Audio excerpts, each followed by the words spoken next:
there are challenges to be overcome right from the word go. Lots and lots of challenges. You'd probably be wanting to think about leaving the security and reliability that a salaried position provides within employment.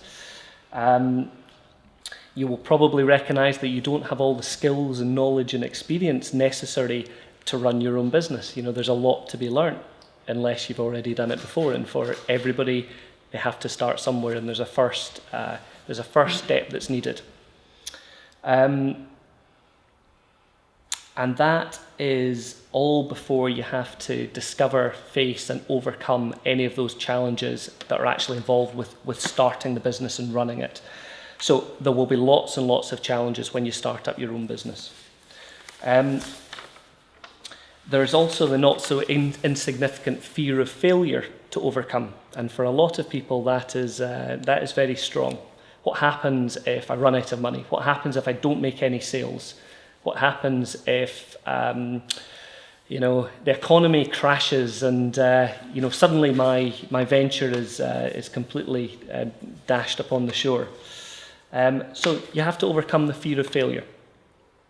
So for these reasons, starting a business is not for everybody, which is absolutely okay, because the economy needs a bit of both. It needs people that are entrepreneurs and entrepreneurial and who want to run their own businesses, but it also needs companies to thrive, provide employment opportunities for people that are happy to be employed, and of course ultimately provide a sales opportunity for people that are starting their own businesses. So that it's important that the economy has both.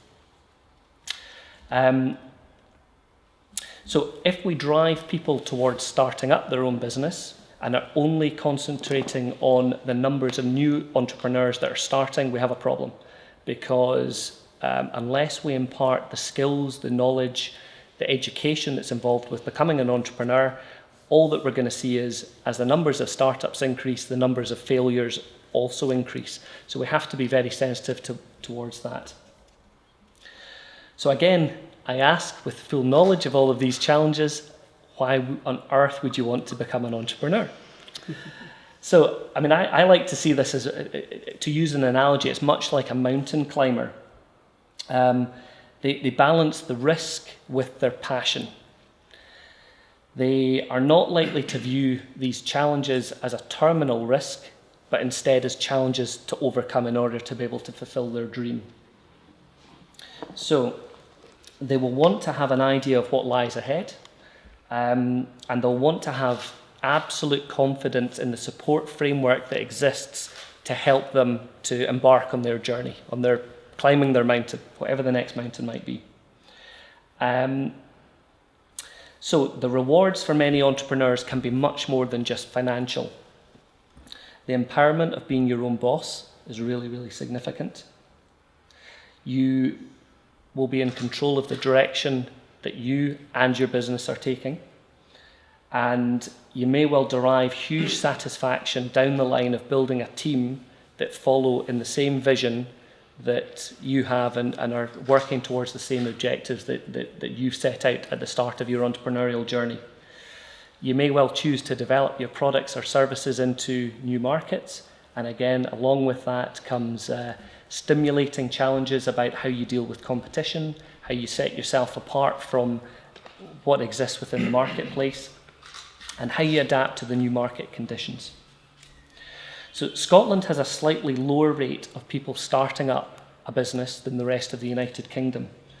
And I believe the problem exists probably a step back. It's around education. It's around introducing to secondary schools the knowledge and understanding of the opportunities that are provided in starting a business.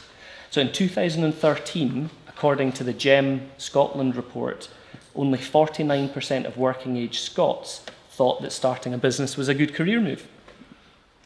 So that's significantly below the UK average of 55%. Scotland also ranked 17th out of 23 comparable countries on this score. So you can see there is absolutely room for improvement, and lessons can be learned from other countries about how they go about the business of educating, encouraging and supporting entrepreneurs to make the most of their opportunity.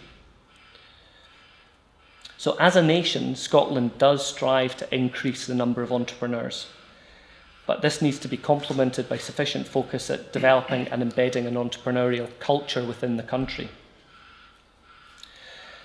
Business Gateway itself works with 10,000. We have a national target of 10,000 new businesses to start up every year. That target hasn't really changed over a number of years.